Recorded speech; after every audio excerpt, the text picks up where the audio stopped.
welcome back. Today, content video ngayon natin ang pag-fishing adventure. Gagamit po tayo ng lure. Ang hahantingin po natin ngayon ay dalaga sa kanay fish.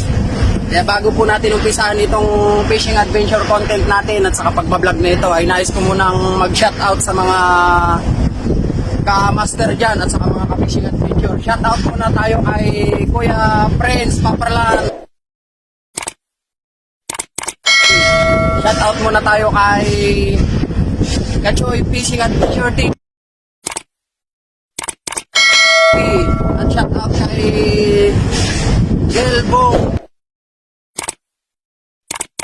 TV at saka shoutout na rin kay Bata TV Vlog. Kaya sa mga iba pong isi-shoutout ko na lang po dyan ay isusulat na lang po natin.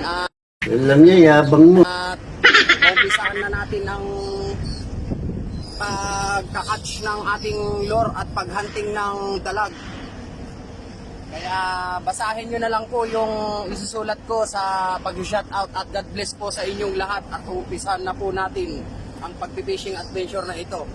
Ang suot po natin ngayon nakasando para presko po sa ating katawan at malamig. Pwede na!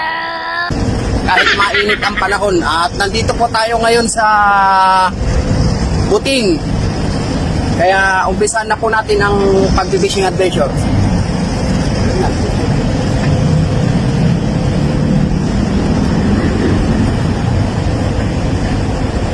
Madadali yun.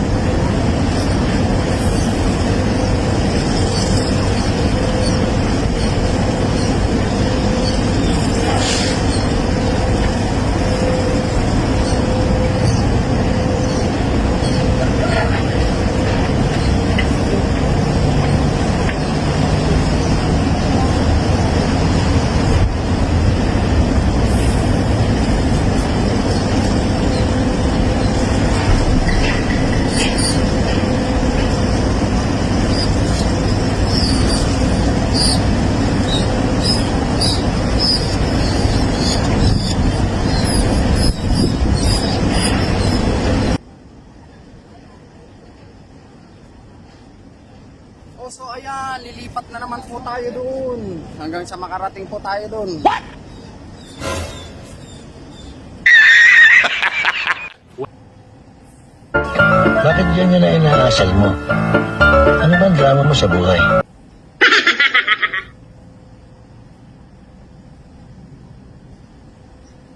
Pagtatanghali na po tayo ngayon. Kaya lilipat tayo doon sa kabila. Doon sa kabila na sasakay tayo ng bangka. So kanina, nandun po ako kanina. Kaya medyo walang mahuli. Oras po pala natin ay mag-alas 12 na po.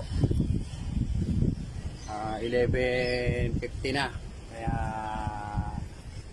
tayo ay manananghalian muna o pupunta sa Guadalupe na doon sila French Paparlan ngayon. Mga ka-fishing adventure kaya sasakay muna tayo ng bangka. 20 minutes later.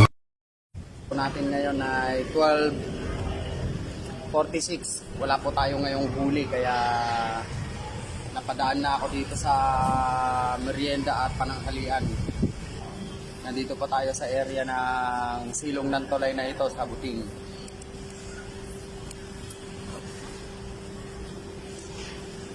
Kaya so ito po yung lugar dito. Ayan, yan po yung mga lugar dito sa Tulay.